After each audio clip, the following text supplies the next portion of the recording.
There we go. Bet you didn't see this coming. But we're going to finish the material today and do a little bit of final exam review, because there will be time, because I just taught it and I had time. And so what that means is that, surprise, will be done today. What? Emily, but what are we going to do on Thursday? I know, right? Oops, that's the wrong one.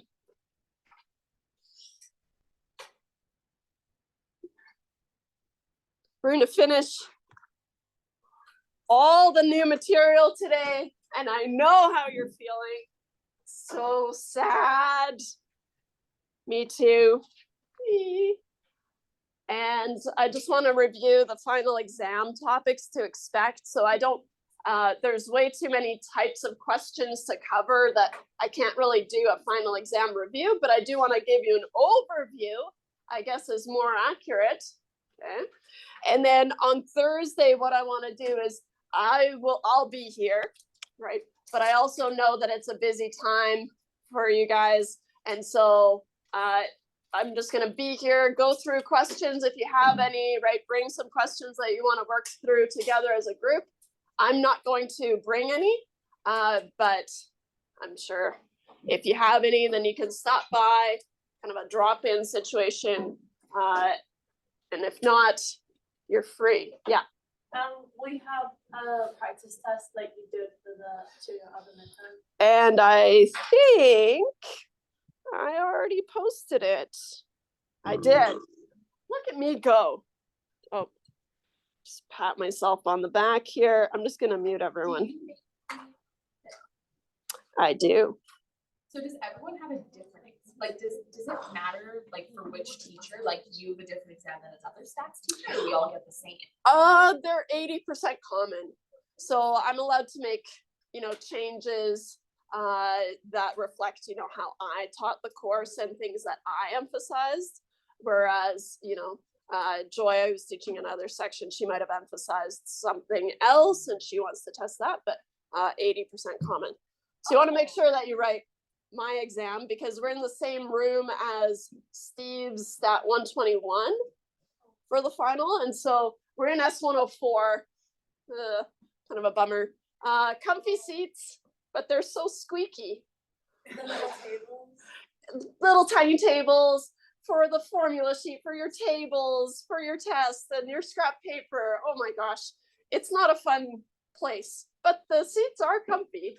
Oh, that's not kind of a funny start. So Joy actually submitted a work order that she wanted all the chairs in S104 WD-40, and they said no. So, it's in the auditorium or whatever it's called. Yeah, the theater. For the final, yeah. I think so. At the same time, yeah. But the 121s and us, we're in the same room, and then the other 2 sections are in different rooms for some reason, even though there's room. I don't know. Yeah, if anyone has it available, let's S104. Yeah. So that's where we'll be. And like I said, you'll want to make sure that you write my final exam, because it'll be on things that I've prepared you for, tried to prepare you for.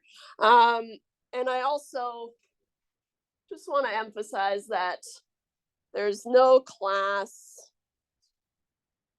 I'm not going to be lecturing, but if you bring questions that you want to work through, we can work through those together. And if you have other things happening, then that's totally fine. We'll be done today. So sad, I know. Any questions before? I'll just make a note here about what we established. So the final exam is, of course, Friday, April 19th at 9 to 12. It's a 3-hour exam in S104.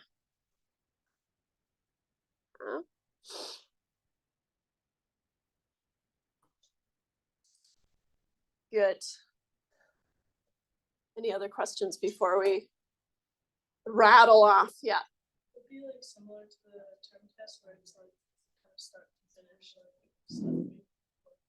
Yeah, and we'll talk about when I do the overview, I'll kind of give you a heads up of where things might be scrambled, specifically for inference, right? So for confidence intervals, hypothesis testing, I'll give you an idea of what to expect, right? How many confidence intervals, how many hypothesis tests, but I'm not going to tell you which ones. Wow, be prepared for all of them. Okay, just briefly, so briefly, to wrap up our material here, in terms of regression, we're going to talk about outliers. And we have this intuitive definition of outliers. What's an outlier? If you had to kind of think about how you define it, probably something that's outside of the norm, right? Something that's a little bit more extreme than what you would expect, right? And so we could have something like this, where, so just ignore the line that they fit for just a moment here, where we have this strong negative linear relationship with the exception of these outliers, right? Something's going on over here and they might be of interest, right? But what's happening, what's the problem with including these outliers is that this line is being pulled towards the outliers. You can see that that would be a problem, right? Because here, if we didn't have those outliers, let's see if I can freehand this. Okay, maybe not that great, but anyways, if we didn't have these outliers, I'm just going to try to move it. Can I? I didn't do a very good job of fitting the line, but if we didn't have those outliers, right, then we would get a different slope, which is a problem because the intercept and the slope would change, which means our predicted values would change. And all of a sudden our predictions are no good, right? Or not as good as they could be. And so that's why the outliers are a problem, right? And I just want to talk briefly about outliers. It is not on the final exam, so that's why I'm gonna kind of zip through it. I'm not gonna test you on it. But it is good knowledge to have just in life, I guess. So what do you do when you have outliers, right? One of the things that you could do, and I think if you sat down and you tried to answer, well, what do I do if I have outliers? What's the one thing you'd probably arrive at? Well, fit the line with the outliers, remove them, and then refit the line, and then just, was there a change in the slope and in the intercept, right? Specifically, the slope is what we're concerned about, right? If there was a change in the slope, then that's going to be a problem, right? Because then we have this type of scenario where our predictions are not as good as they could be. Once you've decided that, okay, if I remove the outliers, there is a change in the slope, then you need to decide, well, was it a large enough change to warrant removing these data points, right? Always remembering that the overall goal is to keep as much data as you can, right? And so then, annoyingly, it becomes just kind of a judgment call, right?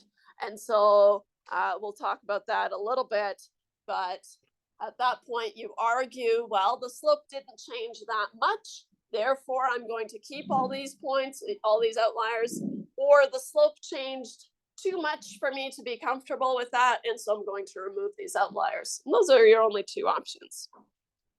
Okay. But here, so without the outliers, the regression line would be steeper and just capture more of this activity, right? If we think of these guys, right, the bulk of the data as the main event, the thing that we're most interested in, right, then of course the orange line that I fit would do a better job of predicting those, right?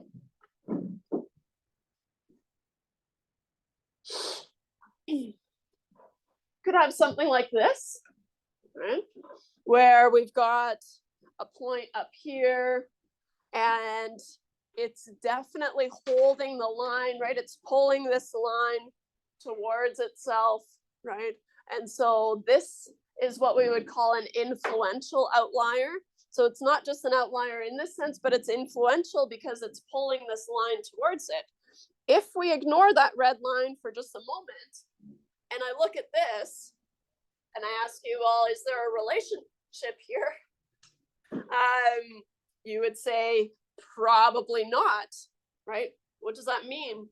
It means that the slope of the line of best fit is probably 0, right? Or not significantly different from 0, right? And this 0 here is just coincidence, has nothing to do with the slope, right? The slope is rise over run, right? If we take it back to basics, if you think about the slope, rise is 0. The run is however much you want it to be, right? 0 divided by anything is 0. And so that's why we have a slope of 0 here. A slope of 0 tells me that there's no relationship here between x and y, right? And so here, it doesn't matter what value of x you plug in, right? You're going to get the same predicted value of y, right? There's no relationship here. So if there is no relationship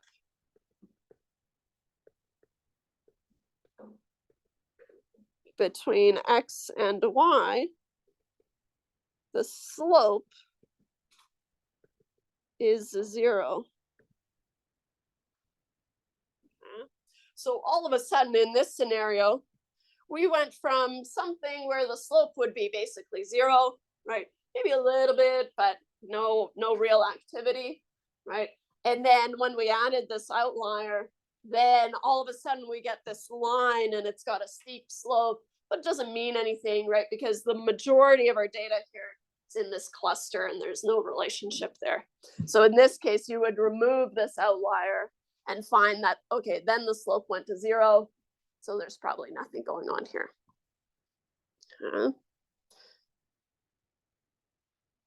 Like I said, I don't really care about the terminology. It's good to have heard it, but I'm not going to test you on it. So outliers, of course, are points that lie away from a cloud of points, whether they're in a strong relationship or a weak relationship, right? In general, they're just away from the clouds. And outliers that lie horizontally away from the center are called high leverage, right? Because they kind of leverage that line, right? And then high leverage points that actually influence the slope of the regression line are called influential points, right? So I think of the leverage as you're either in the middle of the teeter-totter, then you're not really able to move the teeter-totter very much. But as you move out further and further, right, then you have more leverage. And then if they're influential, then it influences the slope of the regression line.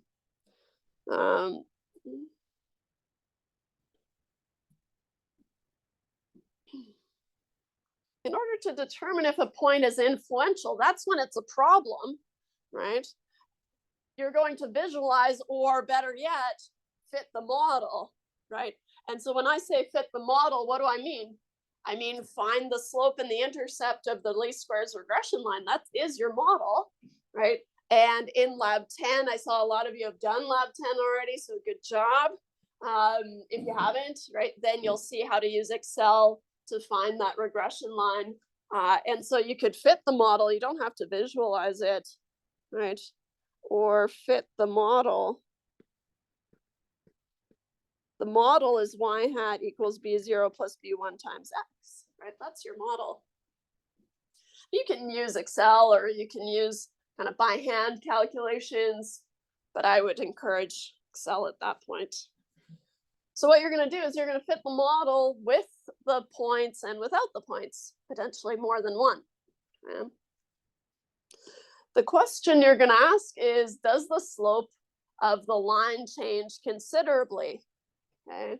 There's no guideline for how much it needs to change, right? And so that depends on the data. It depends on, how picky you want to be. But just remember that the overall goal is always to keep as much data as you can. Okay? So if it changes the slope, then the point is influential. Okay? In that case, you're going to argue that we should remove the outliers, potentially more than one. Yeah. Technically, you would pick away at the most extreme outliers and see if there's a change at every removal, but that's beyond us. You guys read Outliers by Malcolm Gladwell? It's a really good book. I really like Malcolm Gladwell. He does like, I don't know. They're basically stats books, but for fun. Anyways.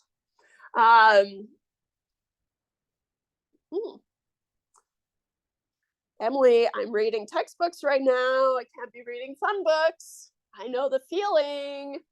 I don't get to read fun books during the term either. But in the summertime I do, and it's awesome. So if it's not an influential point, then you would argue to keep those points. Argue that we should keep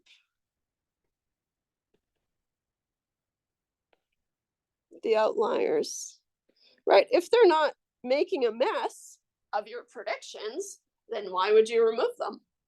Yeah. So when I was in grad school, I hung out with the biology crowd because they're more fun. And they would collect data all the time, right?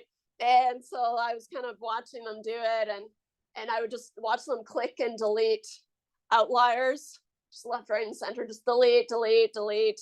They didn't like what they were seeing, and probably not measurement error, things like that, but kind of shocking. So don't do that. Find a happy medium where you're not just deleting things willy-nilly, right? But kind of look at why you should be deleting things. And that's why I emphasize this point here. Okay? Can't just delete things. It's crazy. Okay, so here, we couldn't see the solar eclipse yesterday. I tried. You couldn't even see where the sun was. It's crazy. I tried. I don't think it was going to be that good here anyways. So here we've got the log of the surface temperature. It doesn't matter, and the log of the light intensity of 47 stars in some cluster. And so that doesn't matter, right? That's the beauty of stats. We don't need to understand what all these things are, right? We know what a scatter plot is, right? From here, I can say, okay, I'm trying to predict the log of the light intensity from the log of the temperature. Okay, that's fine. And it looks like there's some outliers here, right? But overall, we have this relationship here. Now, this is where the trouble begins. Here, if we include the outliers, this is the line of best fit. This is doing a terrible job of doing any predictions, with the exception of, I guess, maybe around here. That's not valuable to us, right? And so these things happen, though. They're not just measurement error. It doesn't look like it's measurement error, right? There's something kind of systematic happening over here when the log temperature is, 3.5 or whatever that is, right? That's a unique situation. That's worth exploring, just not in the same model as the log temperatures between 3.8 and 4.6, right? And so usually what you do is if you see kind of a cluster like this, you would remove it and analyze it separately. You don't just delete it, right? Because then if you remove the outliers, then you get this red line, and it's doing a reasonable job of predicting the log of the light intensity, whatever that is.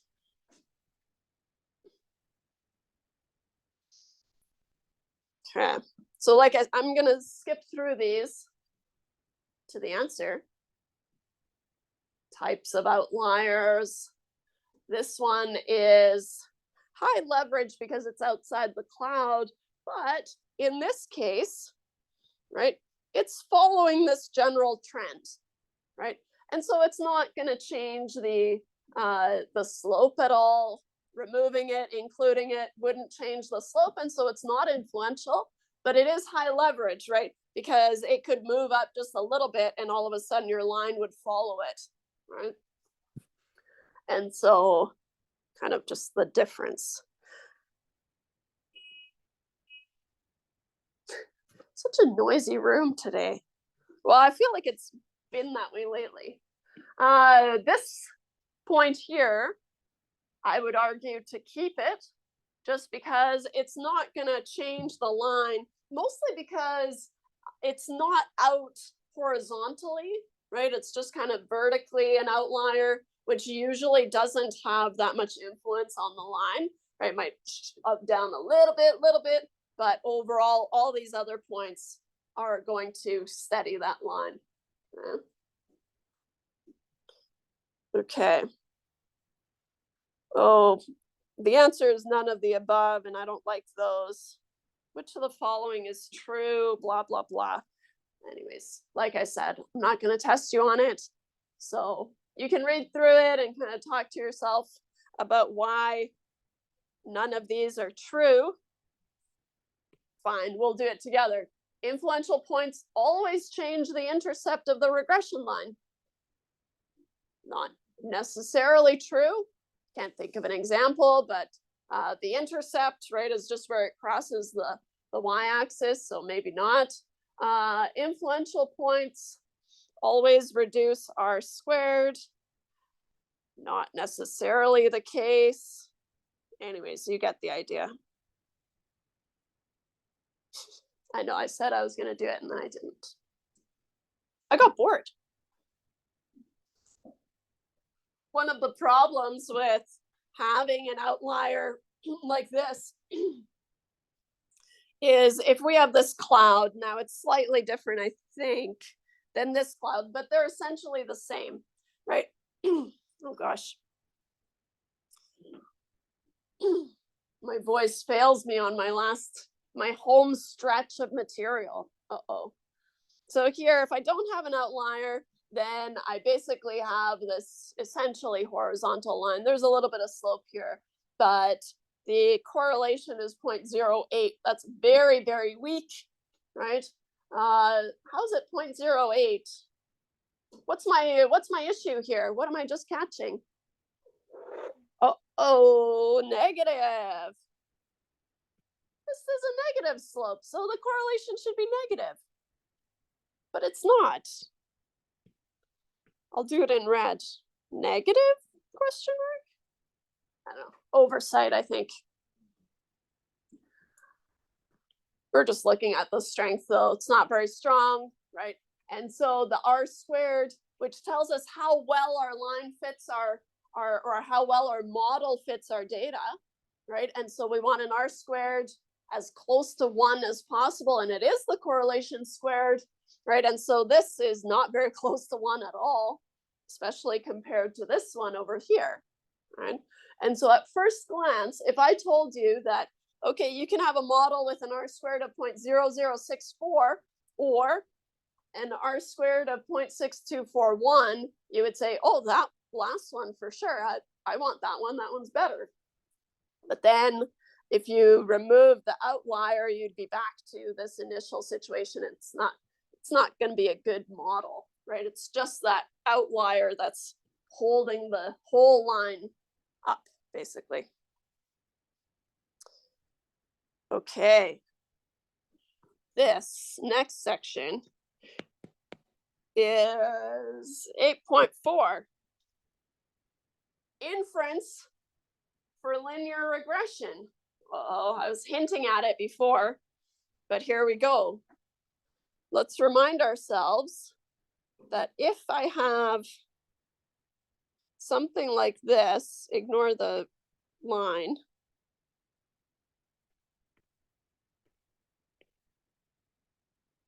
Or you can keep the line if you want, right?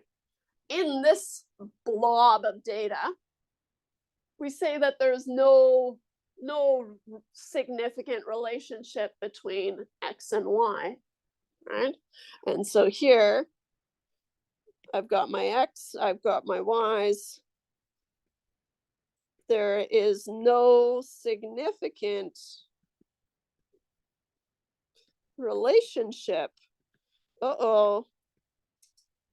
When you say significant, what does that mean? It means you have to do a hypothesis test. There's no significant relationship between X and Y. What are we basing that off of? The slope, right? We said, well, if the slope is 0, right? And maybe this has slope, but maybe the slope is not significantly different from 0, right? And so if there is no relationship,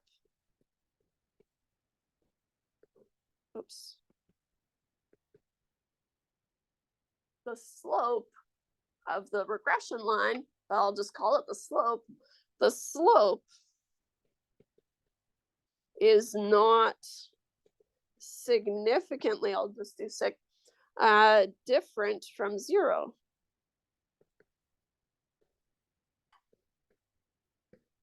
Right? It's essentially 0. And again, there's kind of a confusing beta 1, 0. Confusing at 0, but that's okay. Right? They're different. This is when Y is 0 and the slope is the slope. Okay. This is quickly shaping up to be a hypothesis test, right? I want to see how far is my slope that I observed, right? How far is my B1 from 0, right? My hypothesis has to be in terms of the population slope, right? And so the population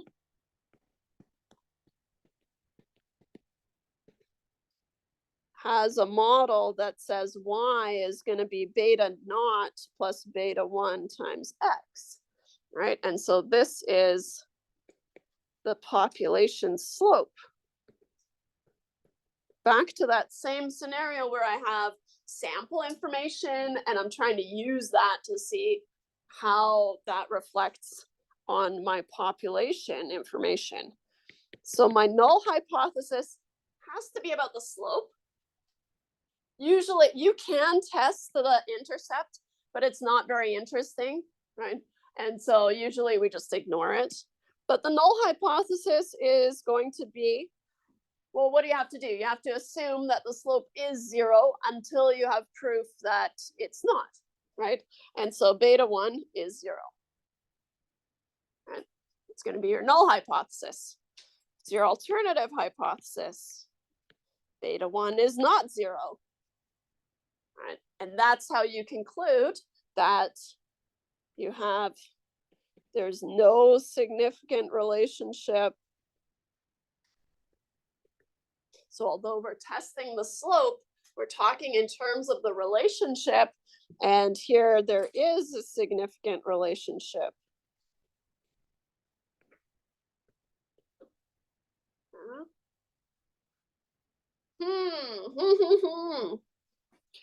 On the plus side, you've reached the level of stats where you're not going to have to do the calculation for T by yourself, but it is a T that you use. It's going to be part of your Excel output. And so for us, my emphasis will be to just show you the Excel output and see how you read it, right? But I'll make a note here that the test statistic is a T. Well, you use your sample information, your point estimate for the slope, which is B1. You want to know how far is it from 0. And then you need the standard error of B1. Well, that's part of the output as well, so you don't actually need it. But the standard error of B1,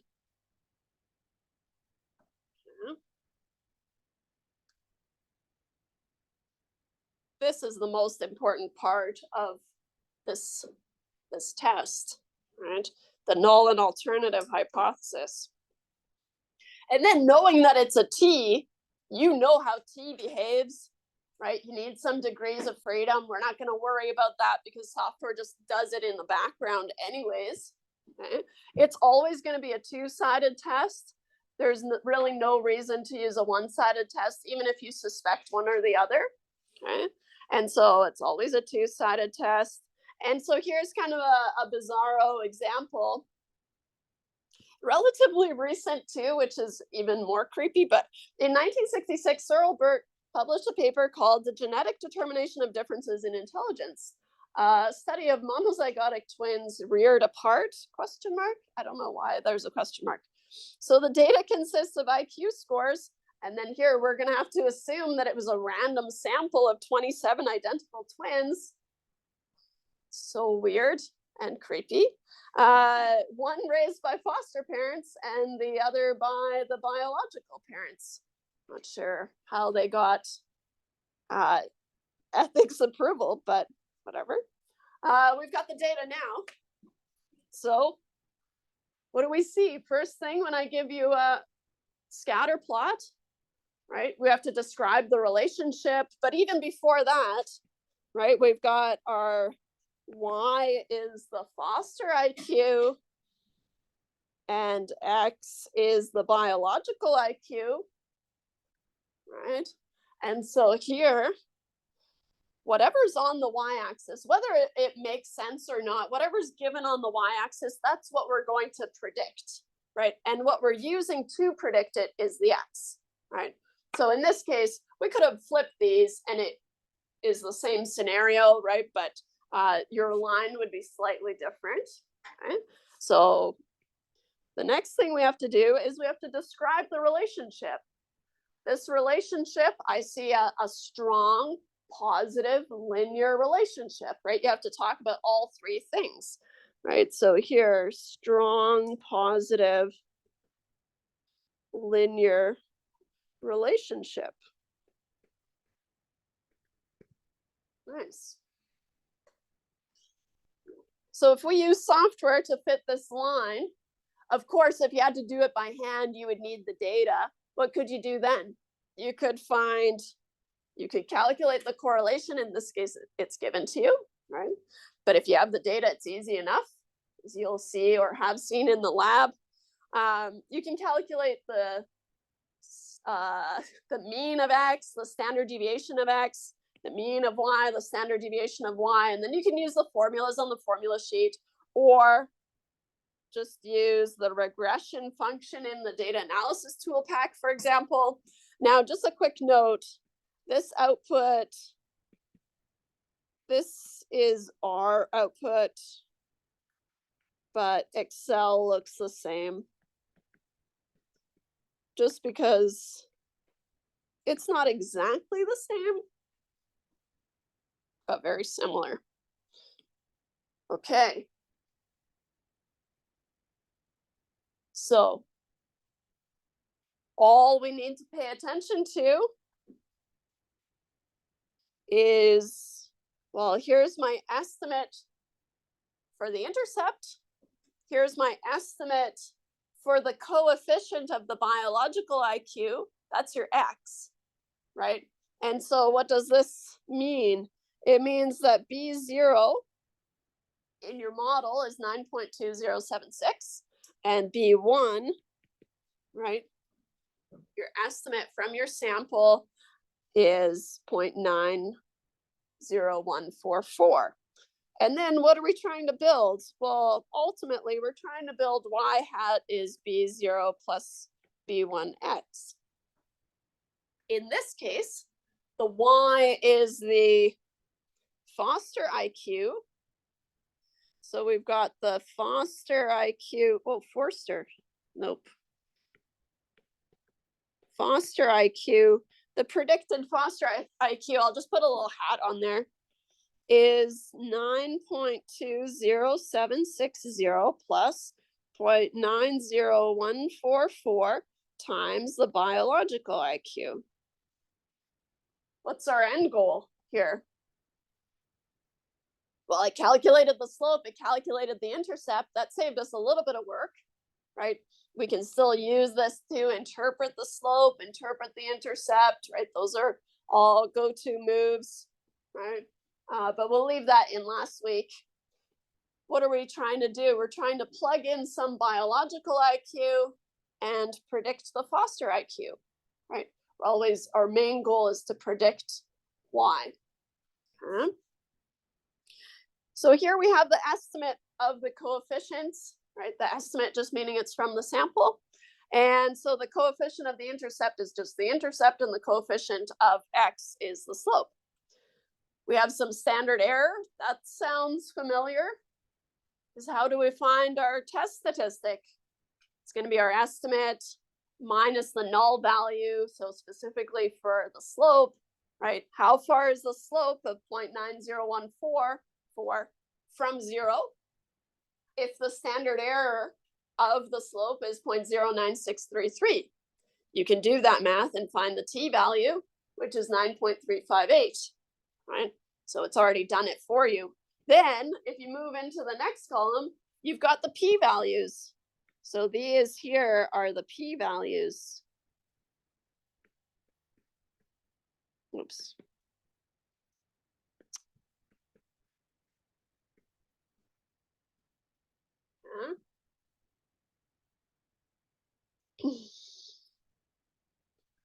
The p-values for what? Like I said, the intercept is not of interest, right? The intercept is saying that the null hypothesis is that B0 is equal to 0. How far is the intercept significantly different from 0? That's rarely anything we're interested in, so you can just ignore it, right? But for us, this null hypothesis is that B1 is equal to 0. And because it's the absolute value, it's the two-sided p-value. Right? Here, I'll say two-sided, which tells us that the alternative here is that B1 is not equal to 0. This is very, very small, right? 0.0000080 zeros, 1, 2, right? Basically 0, right? Which tells me that the slope is significantly different from 0. And so here, and this is why I pointed out that this is R output and it's not Excel output, because it just generates this slightly different version. But where can I put this? Oh, which of the following is false? I wasn't done talking about this though. Where can I? Okay, fine. It's on the following slide, so maybe I won't try to squeeze it in on this one. And we'll just kind of zip there. So again, it's one of those, which of the following is false, which I don't like. But an additional 10 points in the biological twins IQ is associated with an additional 9 points in the foster twins IQ on average by 10. Okay, fine. I'm okay with that one. It's going to be this one. The only reason I don't like this is because it kind of plants bad ideas in your head. Okay, so here the R squared is basically 78%. Let's remind ourselves what the R squared is and why it does not mean this, right? So here, this is what I want to emphasize, that it's not that. Instead, the R squared is the percentage of variability in Y explained by the least squares regression line on X. Okay, so it doesn't mean what percentage of accurate predictions you'll have. It's how much of that activity in Y is being captured. Okay, and so I only mention that because this one's kind of a weird one. Recall R squared, and you'll need to know the definition of R squared and recognize it on the final exam. So that's why I'm using this as it's kind of a reminder. Recall R squared is the percentage or proportion if you prefer, the percentage of the variability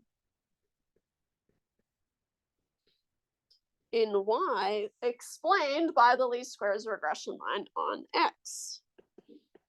Explained by the least squares regression line on x.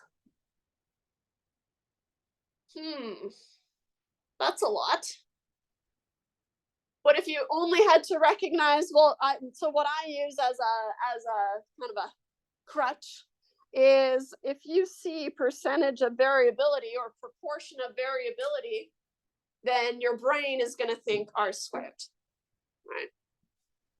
And then you can read through the rest of the blurb, but it's going to be quite long, right? Because technically it would be 78% of the variability in Foster IQ is explained by, or I'm missing the is explained by the least squares regression line on biological IQ. Right? That's a lengthy blurb, but as long as you recognize the percentage of variability or proportion of variability, then you have that link r squared, then you can just confirm, right? And then you're good. The linear model is this. And because we have a strong positive linear relationship, right, then foster twins with IQs higher than average IQs tend to have biological twins with higher than average IQs as well, right? That's just a positive relationship. Positive in many senses, I guess. Okay. So we already established that we have to talk about the slope. In particular, we need to talk about the population slope in our hypotheses, right? So we would like to test if these data provide convincing evidence that the IQ of the biological twin is a significant predictor, right? And so here, this is your x. Is x a significant predictor of y?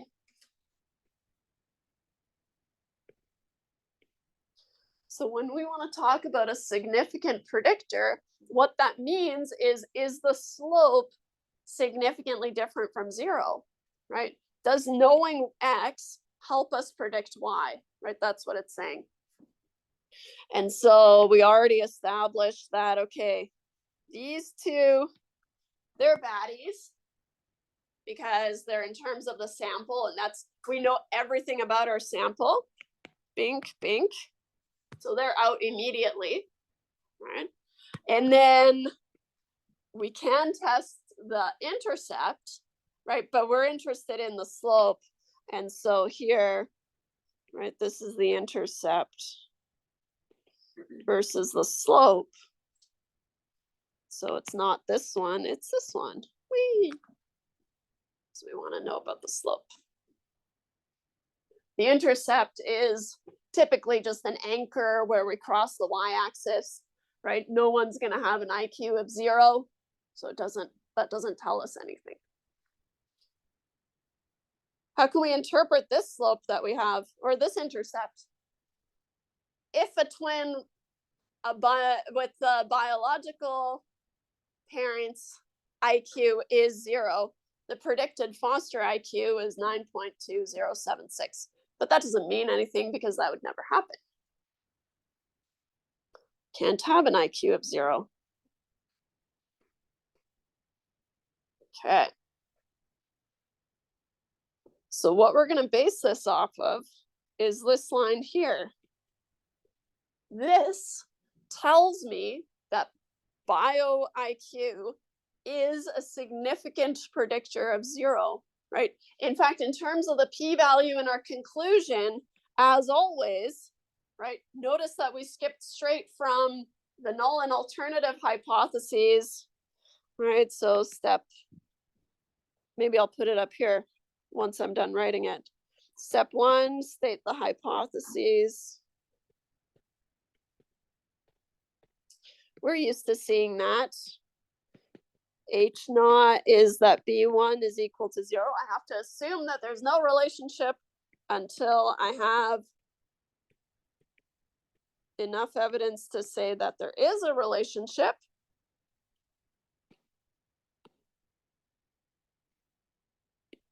I'll just sneak it in up here, because then step 2 and 3, do the test, is here.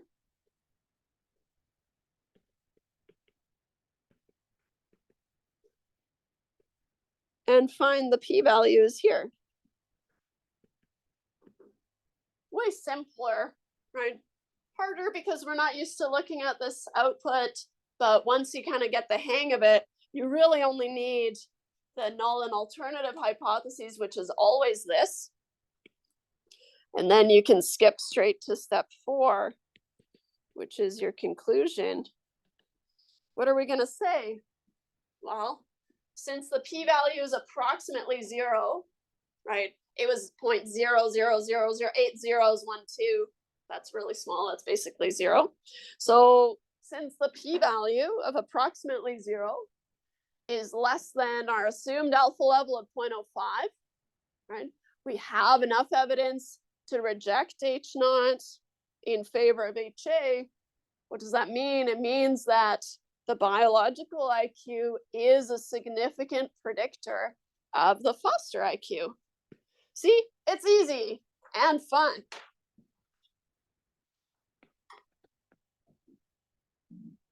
Since the p-value, it's a two-sided p-value, but that's okay, is approximately 0,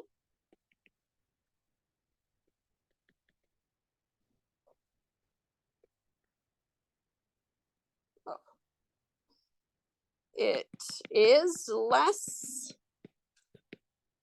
than the assumed alpha level, right? We weren't told to use a specific alpha level, less than the assumed alpha level of 0.05, which means we have enough evidence to reject H naught.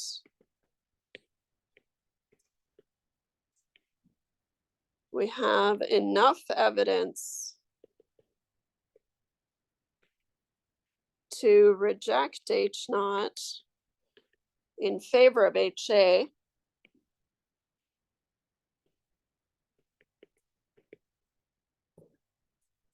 This means that bio-IQ is a significant predictor of Foster IQ. Or therefore,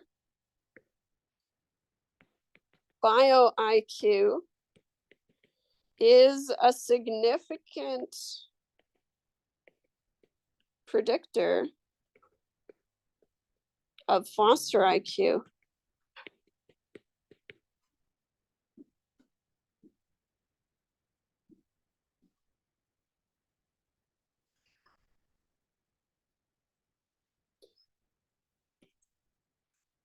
In the bonus lab, and I made it a bonus lab because we're not going to cover it in class, all I'll mention is, well, what if you had other factors, right? What if you had age?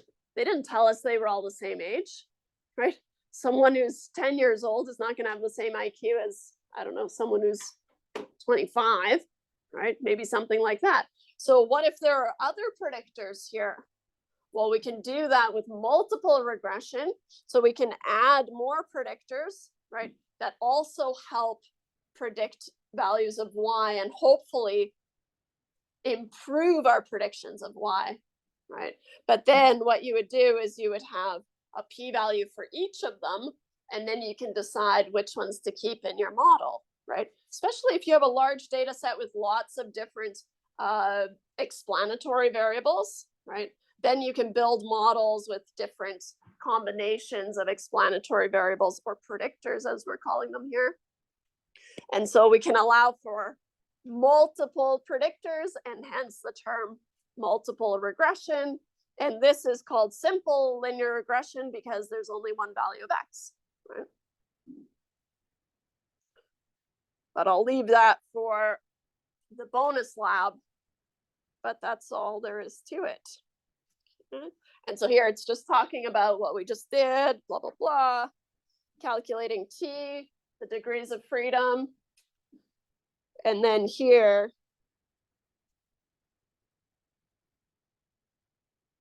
you can just review on your own.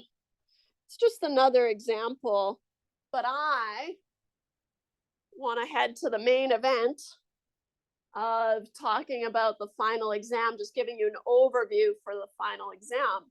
But before I do, are there any questions about the material? Because, watch me scroll to the end, blah, blah, blah, blah, blah, blah, blah. Confidence intervals, yeah, no surprise.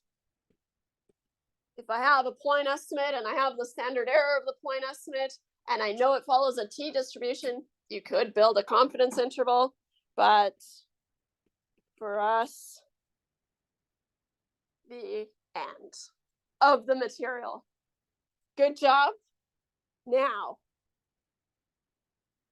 what you've been waiting for. Overview of the final exam. Let me just screenshot this. Oh, and I'll make a note here. So we did have time to do, or we will have time. I actually don't know what time it is.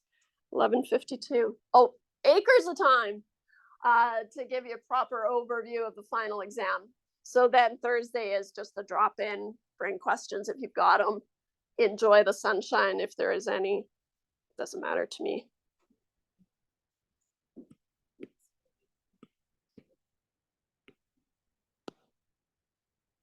Okay, let's see here.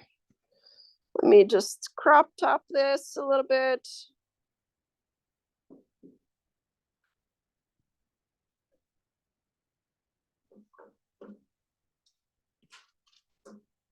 One thing I will highlight is that these are approximate marks, just to give you a gauge of where the marks are coming from, okay?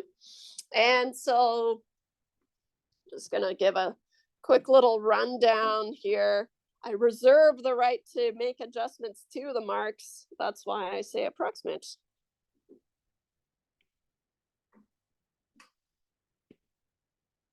Paste. Is this going on to Moodle? It's on Moodle. There it is. Yeah.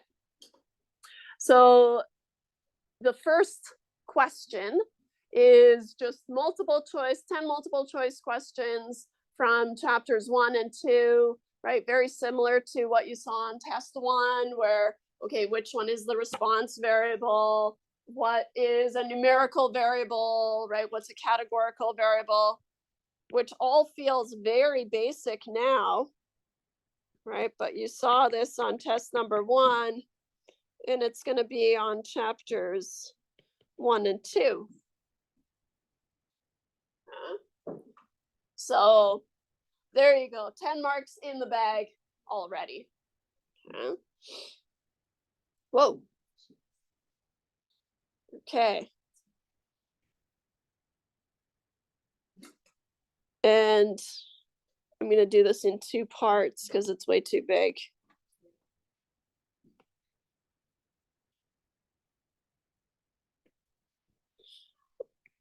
I have to keep you sort of on your toes.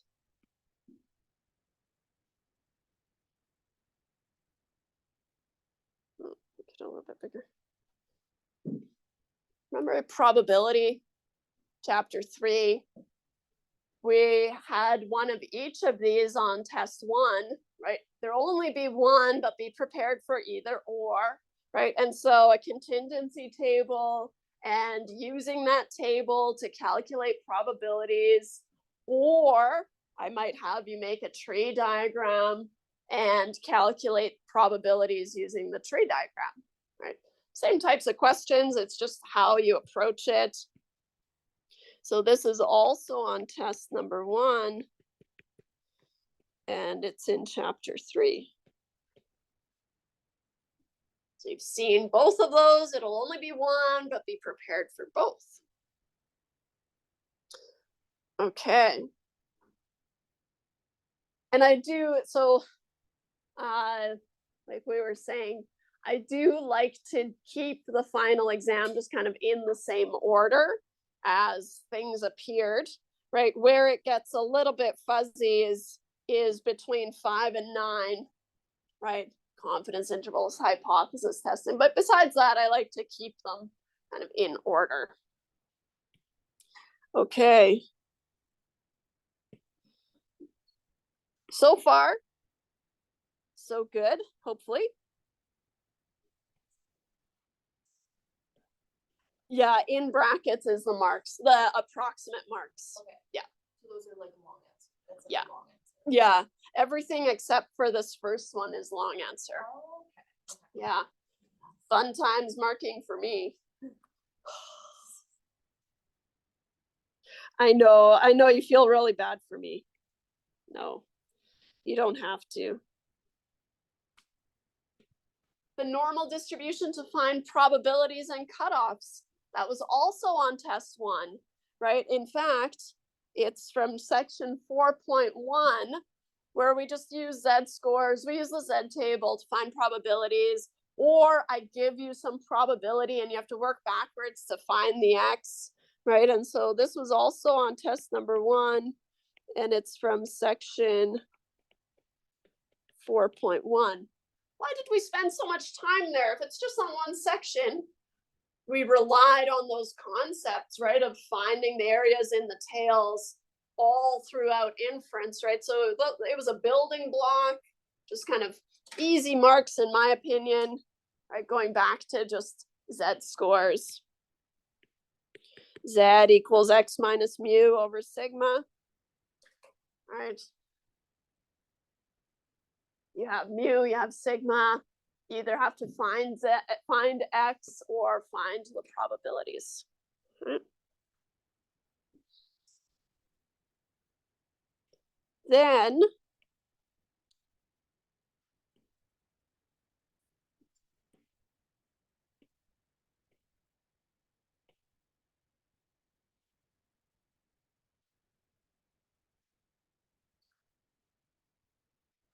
for this one, you can have a binomial probabilities with the normal approximation.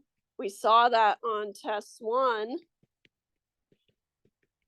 Test number 1. I think it was, yeah, test 1. And I did the normal approximation as a bonus on test 1 because we had just covered it. And so I just wanted to give you a little bit of a heads up there. But now it was the bonus, but now it's just a regular question. Do you think I would do this? Did you say yes? Can't go in the, well, I'm mouthing no. I wouldn't do that. This was a bonus assignment. It's technically one of the options, right? And sure, if I was really, really mean, I would do that, but this was on a bonus assignment. Right, can you use the Poisson? Although once you get a handle on the Poisson distribution to find probabilities, it's actually a lot easier than the binomial. So bummer, right? But it'll be the first one. And this is from section 4.3. And this is section 4.5.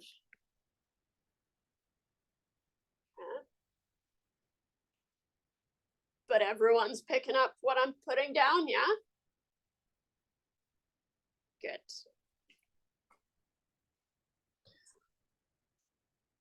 Good, good, good.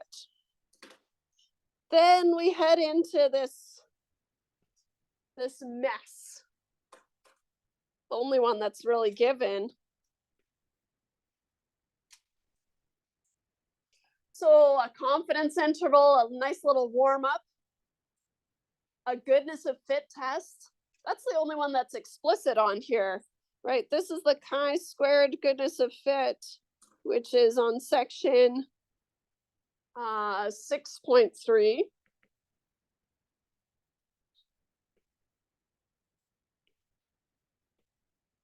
confidence interval, hypothesis. I'm like, hey, why is this one 7? This one's 8. That doesn't make sense. But anyways, hypothesis test, right? The options here are essentially, so we spent all of chapter 5 establishing just things about inference, right? Confidence intervals, hypothesis testing, using one sample proportions, which are then again introduced in 6.1.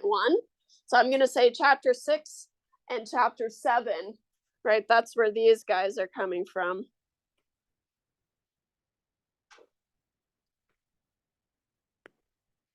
Chapter 6 and 7, right?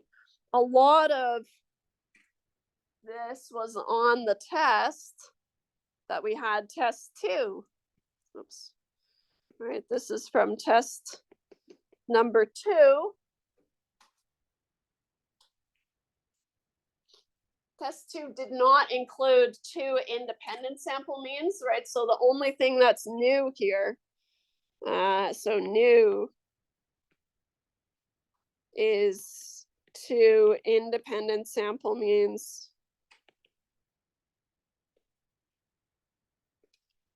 If you were me, would you put 2 independent sample means as one of these questions? No, you have to really be me. Yes, of course. Have to test it. I've tested the other ones, right? But is it a confidence interval? Is it a hypothesis test? Who knows? What? I know, you can't wait to figure out which ones I've done. So in terms of more practice, so you've got the practice for the final that I posted, but also it might be nice to revisit the practice for test 1 and the practice for test 2, right? Kind of fill in some gaps. You've learned a lot since you did those, right? So just kind of review those. Lots of questions there. What else did I do? I posted the brief solutions to those short answers on the test, right? And so here, blah, blah, blah, blah, blah, blah, blah, blah. So you've got the full solutions, blah, blah, blah, blah, blah, blah, blah, blah, blah, blah. Here. So each of those where you had to read the question and figure out what type of question it was and if it was a one-sided or two-sided test, I have brief solutions to each of those as well. So you can try those as well, right? Just note that it does not include 2 independent sample means, right? I don't think. No, I don't think so. So far, so good, I think. Easy for me to say, I guess. Last one. I think it's the most fun question. 10 marks. We haven't seen it before, right? And so it's not tested yet.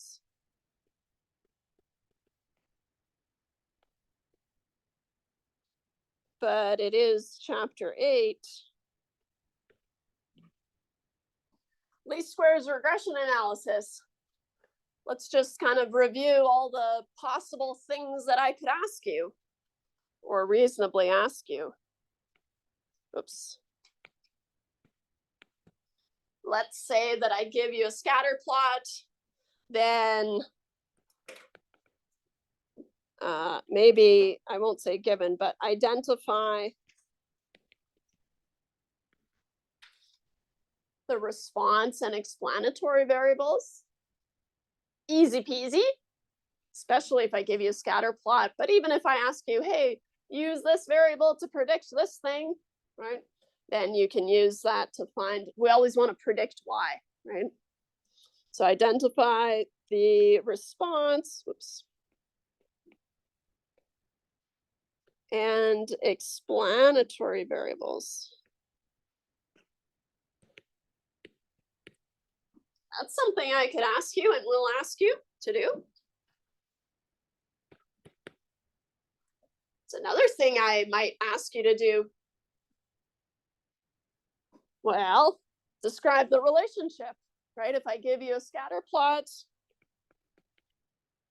so given a scatter plot, describe the relationship.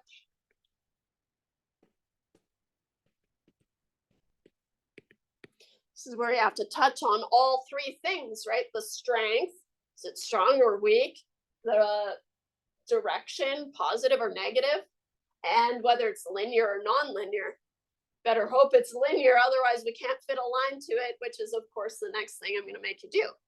So, and maybe I shouldn't do A, B, C because it makes it sound like those are the parts. Instead, I just want to give you a list of things that I expect you to be able to do. And for 10 marks, I mean, that's a lot of these. This is where we kind of split off, and there are two different scenarios. Right? Scenario one is we're given all the pieces of information that we need. X bar, the standard deviation of X, Y bar, the standard deviation of Y, and the correlation. That'd be nice, right? Because what's the other scenario? Scenario two is I give you X bar, SX, Y bar, SY. I'm going to give you those four things, right? And then I'm going to ask you to find the correlation if I give you R squared, right? And given R squared, find R.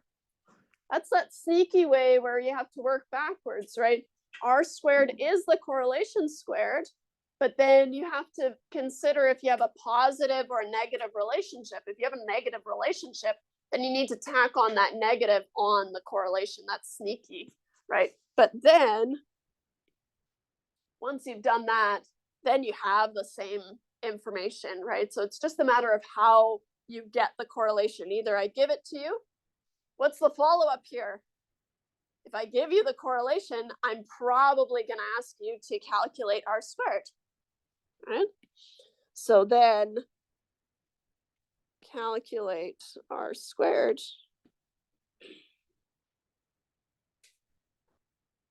Or I give you R squared and I ask you to calculate the correlation.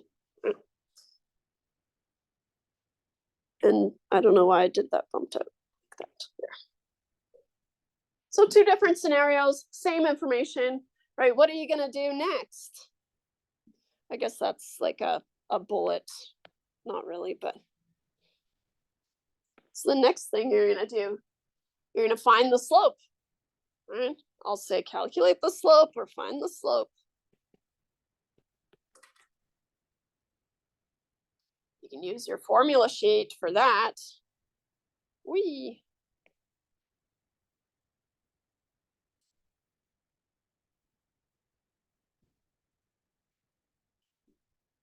Mm-hmm.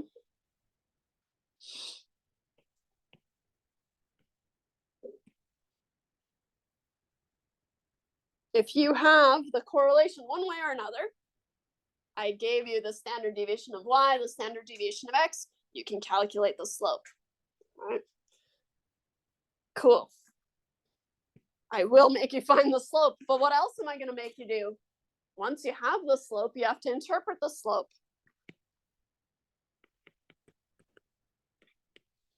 Interpret the slope. For each unit increase in X, we expect to see a slope increase in the predicted value of Y, right? But you have to make it question specific, right? What's your X, what's your Y, and what's your slope, obviously. Here, this is just a matter of following through. So if you found the wrong slope, that's fine. Just follow through and use it throughout. There's no reason to switch. In fact, it's weird if you switch all of a sudden. And so just follow through and you won't get the slope marks, but you'll get the following marks because I just worked through it with you. Well, you're not there anymore. It's just me alone in my office. Interpret the slope. Then what? Find the intercept.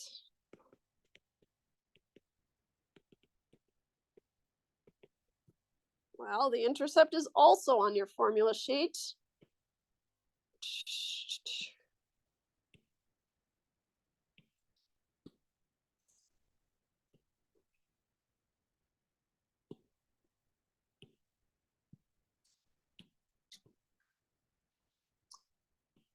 If you have y bar, you have the slope that you calculated. And so here it's more important that you follow through with the slope that you told me. And then x bar, which I have also given you. That's just a matter of plug and chug, right? Finding the slope, finding the intercept. And what's the next thing I can make you do? Well, interpret the intercept.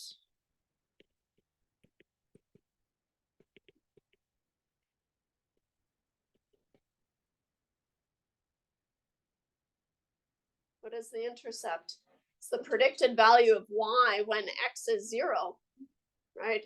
And so you can rely on the least squares regression line. Y hat is b0 plus b1x, right? That's the regression line. Might just ask you, hey, what's your least squares regression line? That's it. What was the ultimate goal? Making predictions, predicting y, which means I need to give you some value of x to plug in, but then as long as you keep track of your bed mass and multiply first and then add it to the intercept, then you find the predicted value of y, right? And so here, predict y given a value of x.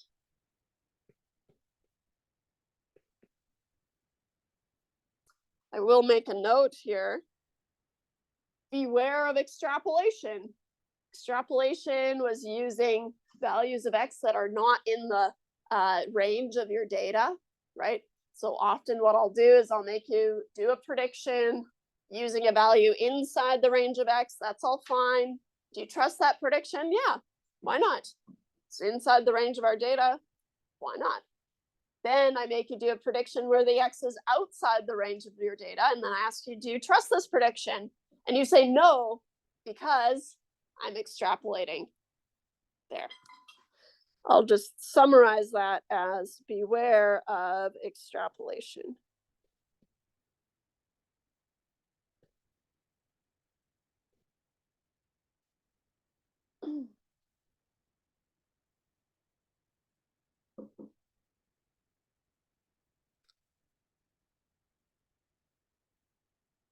And that's it.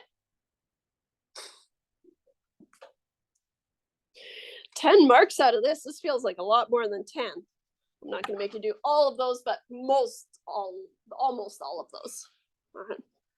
And I'll sneak on here, maybe as a bonus, right? If I give you some regression output, right? Can you figure out if it's a significant predictor, right? And so given output,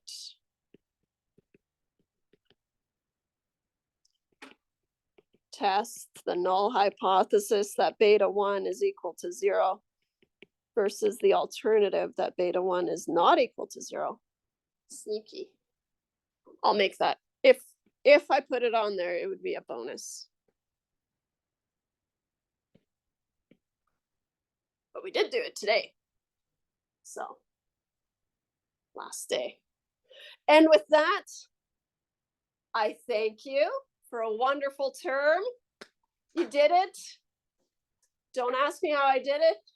I just did it. It was hard. You did it. All right. We'll stop this. Oh, I was gonna ask you one